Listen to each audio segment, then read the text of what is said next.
Isol est une société active dans le photovoltaïque, mais sa grande particularité est de remplir une fonction architecturale et donc donner une fonction très technique à cette technologie.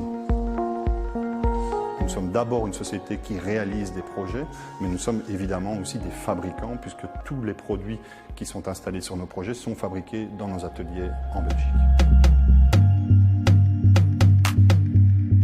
Nos clients sont assez divers, avec un accent assez marqué sur les grands promoteurs de projets ambitieux de type architecturaux, mais également nous répondons au marché résidentiel au travers d'un réseau d'installateurs.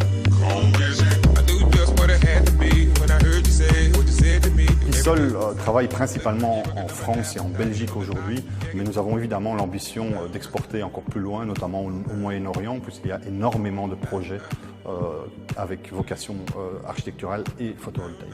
Le plus grand projet que nous avons aujourd'hui est un projet pour le ministère de la Défense à Paris, qui est un projet de 3 millions d'euros, où nous allons couvrir les toitures avec un matériau de construction actif destiné à produire de l'électricité. Isol a démarré en 2006 avec une équipe de 7 personnes. Aujourd'hui, nous sommes 55 personnes avec un nombre assez important d'ingénieurs et d'architectes, avec un chiffre d'affaires en constante augmentation. Évidemment, le secteur du photovoltaïque a connu une croissance importante en raison des aides qui ont été apportées à ce secteur. Mais en ce qui nous concerne, la croissance vient principalement des marchés de niche que nous avons exploités, qui sont ceux destinés à donner une fonction architecturale à cette technologie. Nous avons l'ambition de grandir dans cette niche, qui est une niche qui grandit plus vite que le marché conventionnel, que le marché standard. Et donc nous avons l'ambition de devenir leader, et nous le sommes déjà dans un certain nombre de pays.